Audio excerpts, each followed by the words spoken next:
Assalamualaikum warahmatullahi wabarakatuh. Halo teman-teman semua, bertemu lagi dengan saya Wahyunida Khairul Latifah dengan NPM 20103011118. Di sini saya akan melaksanakan tugas yang diberikan oleh Ibu Teresia Pinaka selaku dosen berbicara. Nah, saya akan menelaah sebuah video Mario Teguh dengan tema Sugesti Sukses. Saya mendapatkan video ini dari channel YouTube pribadi beliau. Mari kita lihat videonya berikut ini. Assalamualaikum warahmatullahi wabarakatuh. Waalaikumsalam.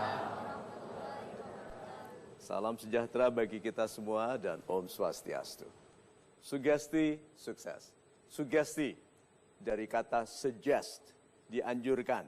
Oke, sugesti sukses. Pertanyaan sederhana.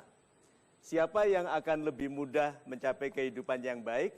Orang yang meyakini dirinya akan sukses atau yang meyakini dirinya akan gagal?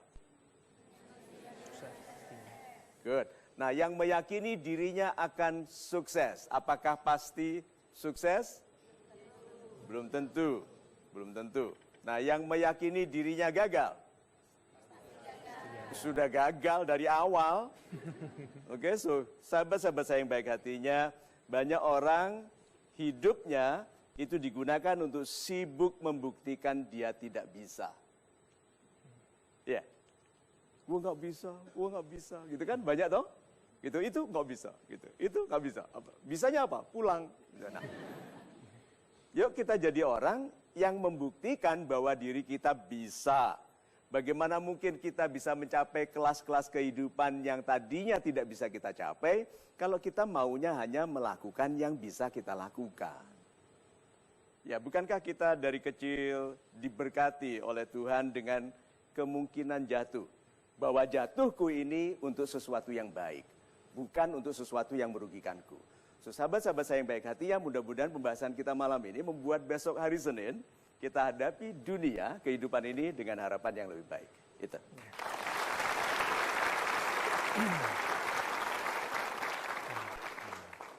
Saya punya pertanyaan nih Pak. Yes.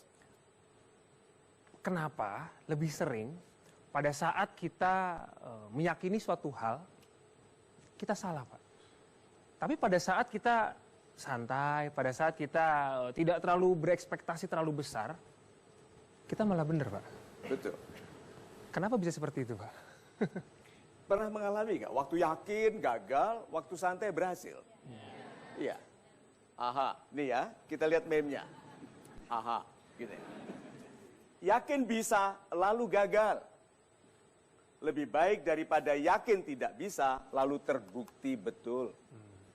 Ayo. Orang yang yakin bisa, pasti berhasil? Enggak, bisa, gagal, melet, gitu. Coba lagi, bisa, gagal. Terus apa? Melet lagi. Orang-orang hebat selalu pinter minta maaf. Gitu? Gagal, mohon maaf, izinkan saya mencoba lagi. Itu. Saya contohkan orang yang tidak bisa. Meyakini dirinya tidak bisa. Ini bisa nggak? Wah, nggak bisa. Gitu kan? Ini nggak bisa. Coba harus. Ya, tapi kan gue nggak bisa. Gitu kan? Harus. Nah, kan nggak bisa, kan? Harus, ya bener kan nggak bisa. Jadi bahkan dia gagal pun dia senang. Bener kan, gue nggak bisa. Jadi orang-orang yakin berusaha membuktikan dia bisa, orang-orang pesimis membuktikan dia tidak bisa. Ayo, ciri-cirinya nih gadis-gadis muda supaya nggak salah pilih, oke? Anda pilih laki-laki yang mana? Yang yakin bisa atau yakin tidak bisa? Yakin bisa, good. Tetapi yang yakin tidak bisa ini pintar menyamar. Ayo orang-orang yang pesimis, ini penyamarannya seperti apa? Dia akan bilang gini, aku menginginkan wanita yang mau menerimaku apa adanya. Itu pesimis. Karena laki-laki yang jatuh cinta akan berjanji karena dia tahu wanita itu kelemahannya dijanji. Secerdas-cerdasnya wanita kalahnya dijanji. Ibu Lina itu dulu karena saya banyak janji.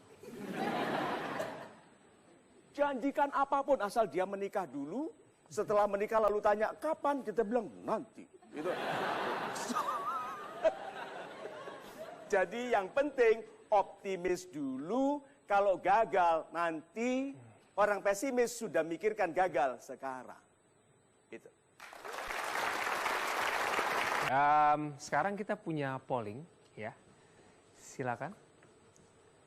Ini dia pollingnya. Dipersiapkan untuk sahabat super untuk menjawab, ya. Apakah keyakinan bahwa Anda akan sukses di masa depan akan betul-betul berpengaruh pada upaya Anda? A, ya, B, tidak, C, bisa ya, bisa tidak.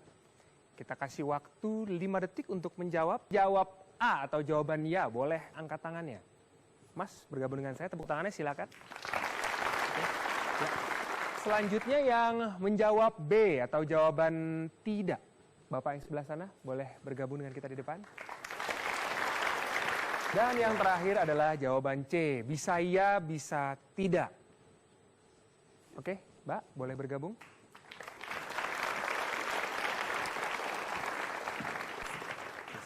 Ibu Mariska, silakan. Sebelah sini. Pak Wahyu, mengapa Anda memilih A? Ya, terima kasih sebelumnya.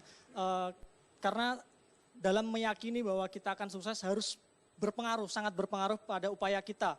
Entah itu suksesnya akan datang cepat, lambat, atau dalam usia muda, dalam usia setengah muda, dalam usia tua. Tapi upaya kerja keras itu harus tetap kita usahakan saat ini juga, mulai sekarang juga. Good. Kelihatannya dalam perilaku seperti apa? Dalam perilaku yang lebih baik, mungkin dalam bekerja yang lebih rajin, lebih total, dalam kalau yang masih sekolah, masih kuliah, lebih rajin belajarnya. Super sekali. Super sekali. Kita berikan tepuk tangan dulu. Pak Joni, Anda memilih tidak ada pengaruhnya pada upaya Anda. Apakah Anda meyakini Anda akan sukses atau tidak? Mengapa?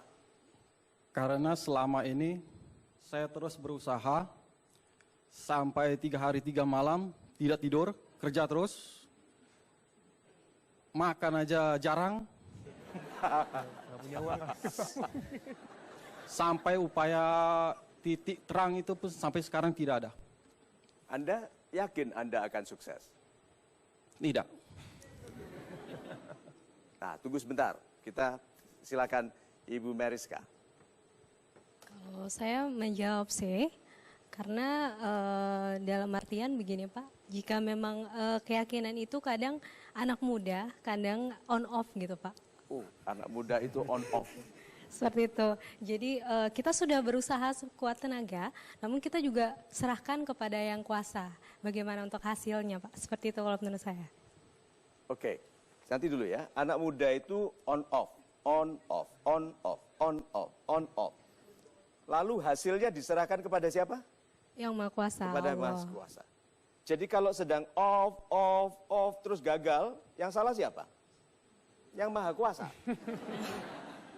Banyak anak muda itu waktu off bergaul, yaitu apa? Gua lagi galau, gua sedih, galau tingkat dewa, gitu kan? Ayo, berapa banyak itu waktu on tidak kedengaran ceritanya. Itu kecuali malam minggu jangan post status, kelihatan lu nggak punya kekasih, gitu kan? Kelihatan seperti sibuk gitu. Malam-malam baru, gue baru pulang, padahal mulai tadi di rumah. Nah, kalau off-nya lama bagaimana? Motivasi Pak, butuh motivasi. Good. Apa yang Anda lakukan kalau Anda butuh motivasi? Mendekatkan diri sih Pak, Mendekatkan diri kepada yang kuasa. Yang Kuasa. Oke, setelah mendekatkan diri, Minta support dari keluarga, oh good, minta support. Caranya minta support bagaimana? curhat Pak. Curhat. Curhatnya dimulai dengan keluhan atau dengan harapan baik? Dengan keluhan Pak. Berarti dia jujur Pak. Iya betul, lihat. Curhat itu dimulai dengan keluhan. Nggak ada curhat ini, aku mau curhat. Aku ini ya, gitu semangat. Mana ada. Good. Nah sekarang kalau gitu. Pak Wahyu, nasihati Pak Joni untuk berharapan baik. Tuhan itu maha adil Pak. Selama kita udah berupaya total, apalagi Pak Joni tadi udah 3 hari 3 malam gak tidur, makan juga sesempatnya. Yakinilah bahwa suatu saat nanti Bapak akan berada pada titik puncak kesuksesan yang dinanti Pak. Bapak percaya? Bapak tadi tidak percaya? Tidak, selagi belum ada hasilnya. Oke, nah jadi kalau gitu, apakah ada orang yang bisa menasehati orang yang berniat tidak percaya? Selama ini belum. Ada. Tidak Jadi ada. Bapak nggak bisa dinasehati udah. Permasalahan. Mungkin waktu yang menjawab. Dia dulu, Pak. Nah, kalau Anda tidak bisa dinasehati lagi, terus caranya selamat bagaimana? Terus kerja sampai Mati. dipanggil.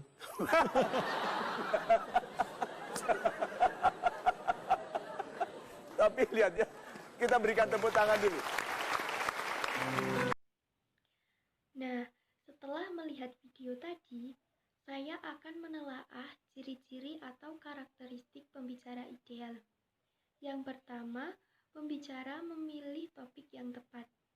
Di dalam video tadi, Mario Teguh memilih materi yang menarik bagi para pendengarnya, yaitu sugesti sukses, karena setiap orang ingin menjadi sukses. Yang kedua, pembicara menguasai materi. Dilihat dari video tadi, Mario Teguh sangat menguasai materi yang akan disampaikan kepada pendengar. Yang ketiga, pembicara memahami latar belakang pendengar. Mario Teguh memperhatikan dengan detail setiap pendengar yang mengajukan pertanyaan. Yang keempat, pembicara melakukan kontak dengan pendengar. Mario Teguh mengajak pendengarnya untuk berpendapat atas materi yang akan disampaikannya. Yang kelima, pembicara mempunyai kemampuan linguistik yang tinggi. Dilihat dari video tadi, Mario Teguh dapat memilih kata yang tepat untuk menggambarkan jalan pikirnya.